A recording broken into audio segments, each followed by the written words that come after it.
Right, so I just got back from watching Inside Out 2, Pixar's latest movie, and believe it or not, the first Inside Out came out 9 years ago, which is a long time, almost a decade, in fact. Not as much time has passed in the movie universe, however. In fact, I think Riley was 12 in the first one, and she's 13 now, so only around a year at most has gone by in the story, which, at first I thought was less interesting than what they could have done. She could have been more of a teenager, right? But after watching the movie, I have to say I am quite pleased with how it turned out. I don't know if I'm quite there yet in saying that it is better than the first movie. I don't know if that's where I stand, or even if I think it's just as good as the first one. I still think the first one might be better. I gotta think about it.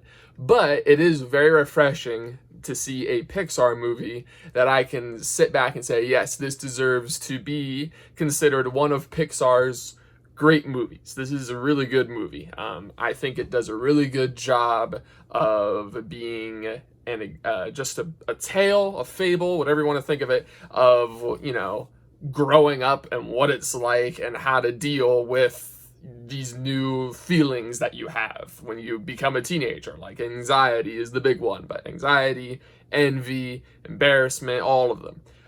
But not only that, it doesn't just focus on that. It does a good job of focusing on the emotions themselves and making you buy into their characters. If you see the trailers, you'll see that disgust, fear, and anger have more to do in this movie, which is refreshing.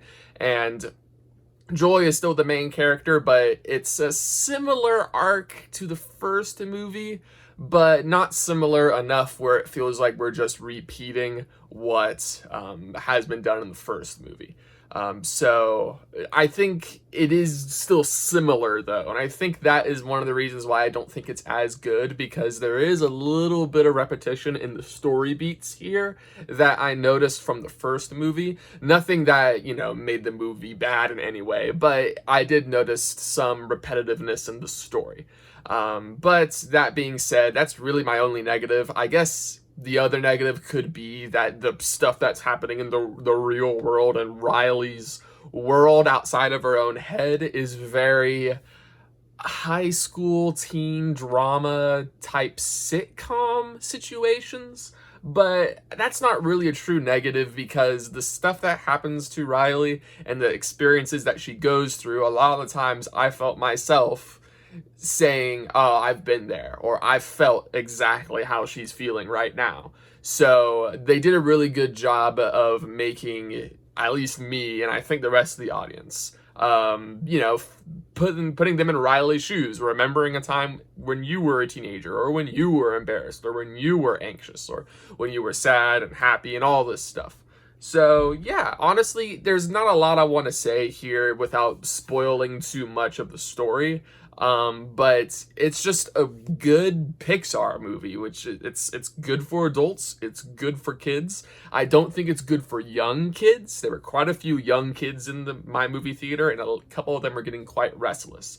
I do think this movie's subject matter is a bit over their heads, and there's not enough slapstick humor that we get in like your Despicable Me movies, like Minions, to entertain them. But if the children are slightly older, or if you're an adult, you will find this movie very entertaining. This is a movie for kids and adults, which is how I think kids' movies should be, but, not all of them are. But anyway, Inside Out 2, it's in theaters right now, and I definitely recommend that you go and check it out.